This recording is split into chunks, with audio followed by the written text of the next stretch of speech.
Hi, everybody. My name is Tim. I am a congenital heart disease patient. I was born with tetralogy of Fallot. Uh, I have had three separate surgeries. I had one when I was 6 days old, one when I was 13, and one this past May for corrections. Uh, Obviously, don't really remember very much of the one when I was 6 days old. Um, the one was on when I was 13. I remember certain parts of it. You know, I remember certain things, but really to me it was more of a vacation. You know, I had enough things I could do to make myself feel good, and I didn't feel a lot of pain, and you know, I was just happy to get out of school. Uh, and stuff like that, and have an opportunity to lay around and be lazy. Um, but yeah, I never realized how much my condition and everything impacted who I was until I got older. Um, the biggest reason, or the biggest way it presented itself was I started to develop this mindset that I was going to die and that there's nothing I could do about it. And it made me feel like I was invincible, and that, you know, having good relationships and focusing on school, you know, getting good grades and all that, like none of that mattered to me. All I focused on was having fun, and I couldn't care about anything else. And this eventually got worse and worse until getting into high school, where definitely pushed me down a really dark path. I started doing a lot of drugs sophomore, junior year of high school, and I was an addict for a couple of years. Um, Partially because of, you know, the mindset that came along with that. Gave me a lot of anxiety, definitely. I had I remember I all the way up until the after the surgery I just had. Um, I would hear my heartbeat constantly, and it was like even if I was just sitting doing nothing, I could hear it. I could hear it in my ears. You know, I could feel it in my mouth. Weirdly enough, uh, and that was like a constant reminder that, you know, like I have an issue, and that, you know, this is this is not normal, and basically just a constant reminder that there was something wrong with me, and I couldn't get away from it no matter how hard you try. So it was always there, no matter how much I tried to help myself, and it really, really partially degraded my mental health, and definitely heightened my anxiety or anything like that. Um, yeah, uh, and made the drug addiction worse.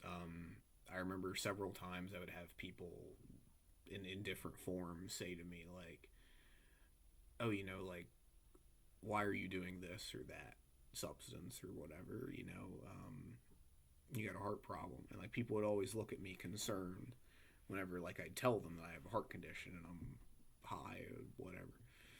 Um, and it just wasn't an issue to me. Like I didn't care. Um, for one reason or another, it didn't matter to me. Uh, yeah. Um, I had my most recent heart surgery this past May, um, and up until that point, I I'd gotten a lot better. I'd cleaned myself up drug wise, but that thought process that I was invincible and all that just kept sticking around. And especially like the last month ish before my surgery, I really developed this idea that I was fully convinced I was going to die when I went into surgery, and that you know I had to live every day like my last, because I felt like I knew the exact time and place that I was going to die. Uh, I went so far as I remember I told a bunch of my friends about it, and we all went up to one of my favorite places to eat in Lancaster, and had like a whole day, uh, you know, as like one of the last fun days I could have. Something I've always struggled with is feeling proud of myself and feeling like I can do things on my own. Um, not great at giving myself credit for that. So the day of my surgery, I remember going in, and normally they'll like give you something to relax you, and they wheel you into the operating room, and I was just super determined of I'm just of I told the nurse, I'm like, no, I'm like I don't want anything like that. I just want to, you know, if I'm gonna die, I'd at least rather, face it sober. Um, so I remember going in and laying me on the table, and I just had this weird aura feeling where like I was still convinced that I was about to die. And it wasn't until they actually put the mask on me and I was like starting to doze off that I really like started to feel that panic. And I remember I felt like I was gonna cry. Um, and I said a prayer that I don't really fully remember what I said. Um, and then I checked out. And waking up was weird. I woke up in the ICU, and I was there for 3 days, because the normal boarding rooms were full. And second day I was there, I just something about believing that I was gonna die and then not really just kicked everything into gear for me. Like I was so motivated and energetic to, you know, make myself better and get through this and get myself back to normal. Um, so second day, waited for them to change my morphine and pump myself most of the IV container full and whatever. I called my aide over. I'm like, all right, let's go, and put me on a walker. I made it probably 30 feet, and then couldn't do it anymore. But that was one of the biggest pride moments I had in myself. Because last time I'd had surgery, I just laid around and been lazy and, didn't do anything to better myself. I didn't care. And this time, like I'd recently gotten into a relationship with somebody and missed my friends and all that. So I just had this limitless reservoir of effort to get back to where I was.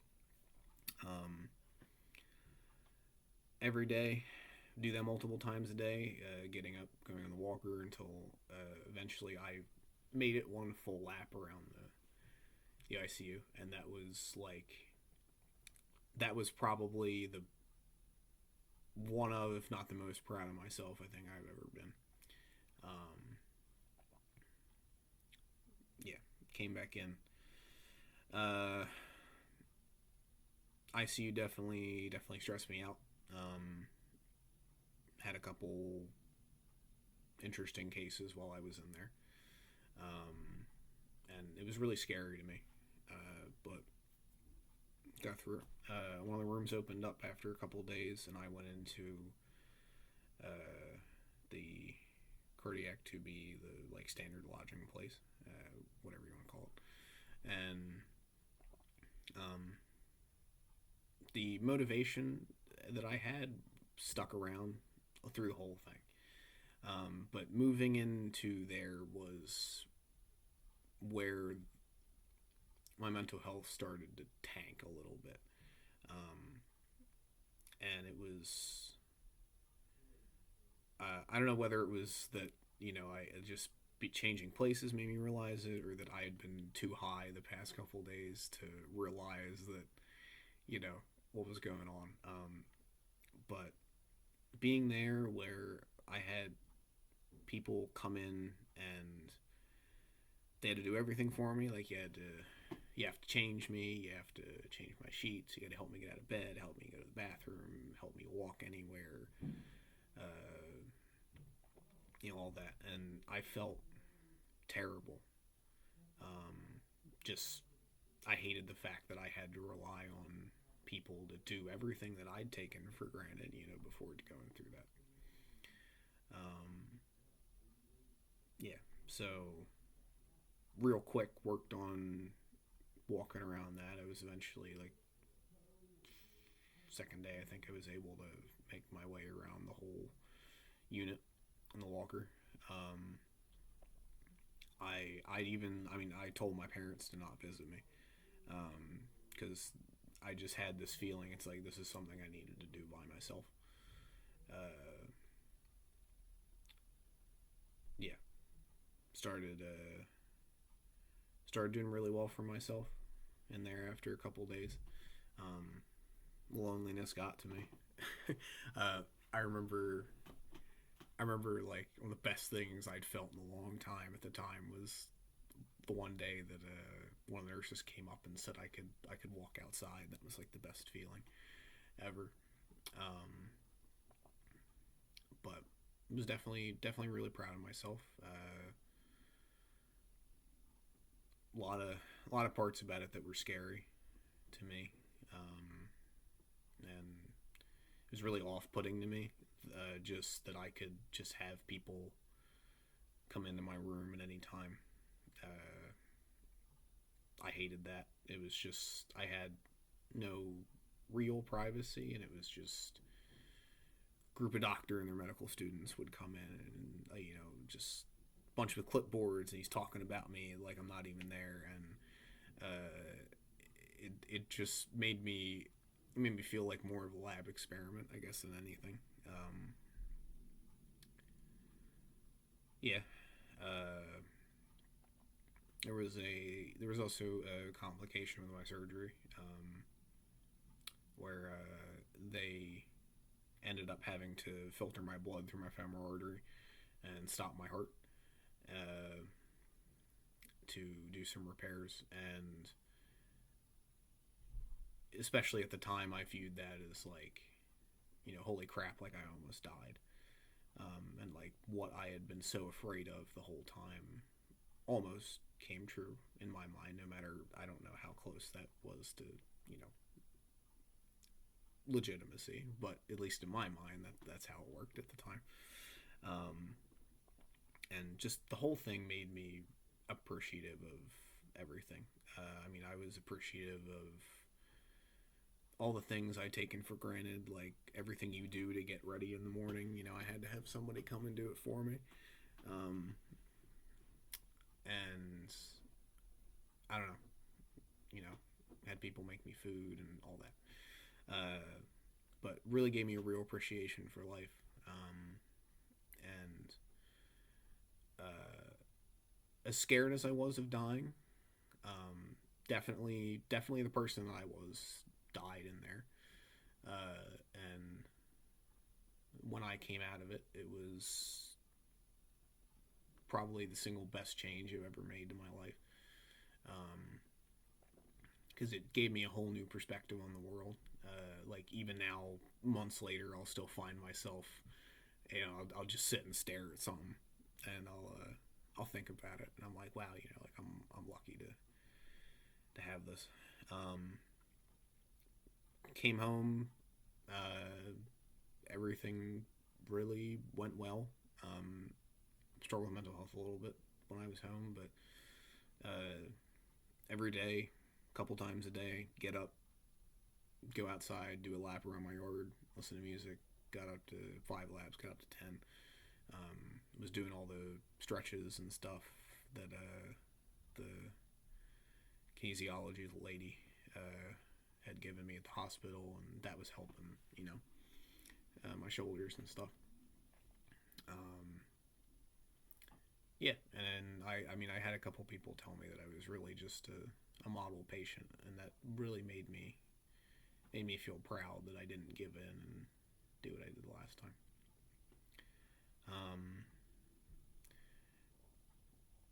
Eventually, I ended up spending a month at home and got back to working, and I started to have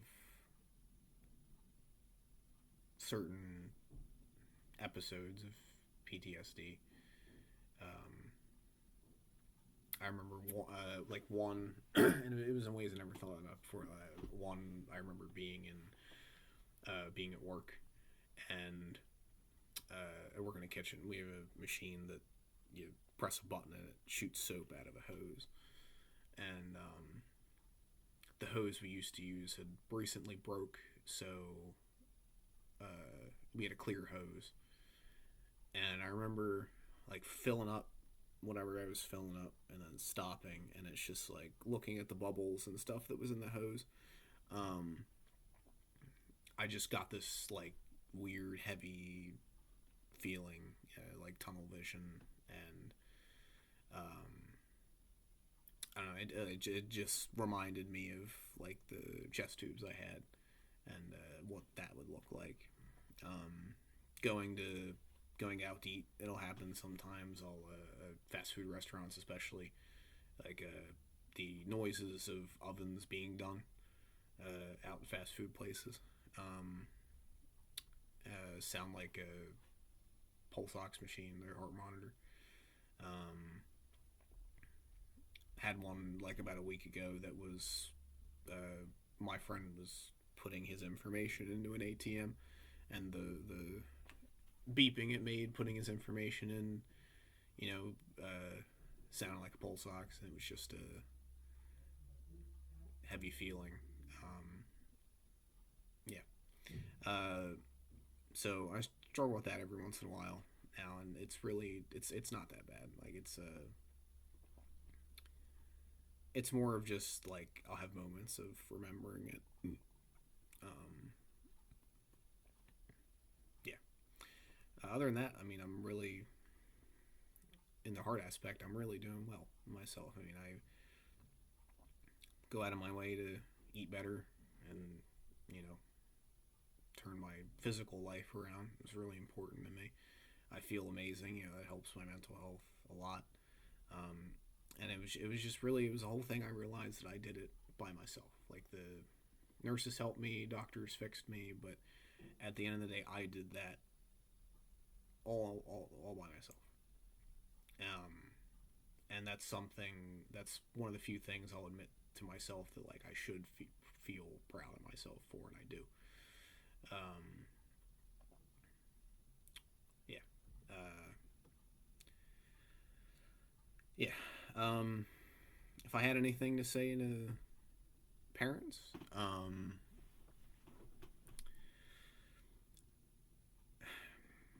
make sure that your kid knows that you're there for them and that you care, and make it abundantly obvious,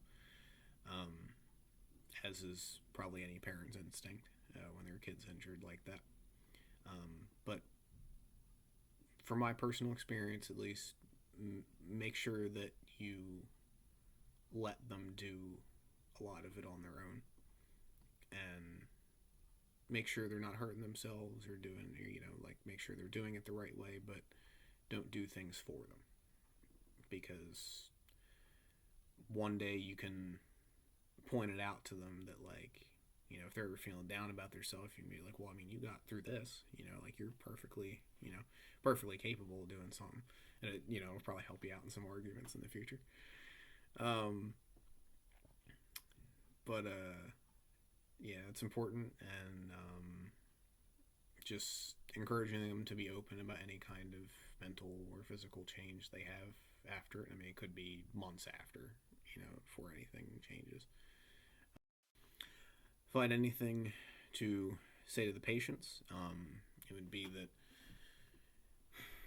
your condition, whatever you have, doesn't define you. Um, it doesn't make you any kind of certain person. Uh, every day you get up, you wake up, you take a shower, you get dressed, you eat, go to work, go to school, come home, do something fun, go to sleep. Um, and you do the exact same things that everybody else does, you know. And it's not something that defines you as a person. It doesn't make you a certain way. It shouldn't make you think that you fit into a certain category of person or whatever. But just try to think of it more as like an interesting fact about you, or you know, a cool story if anybody ever notices your scar or something like that. And realizing that it's a part of your life and not the center of your life is definitely biggest advice I wish I would have gotten years ago. And you will be okay. I mean, it took me a long time to realize that myself, so I'm hoping this is a little bit of a shortcut for you. But you know, you'll be fine eventually. Yeah, and I'm better. I'm a lot better than I was, largely in part to Dr. Sood. So thank you for that. Um, but yeah, I'm glad I got the opportunity to talk to you guys. I hope at least something I said helped. And enjoy the rest of the conference and everything.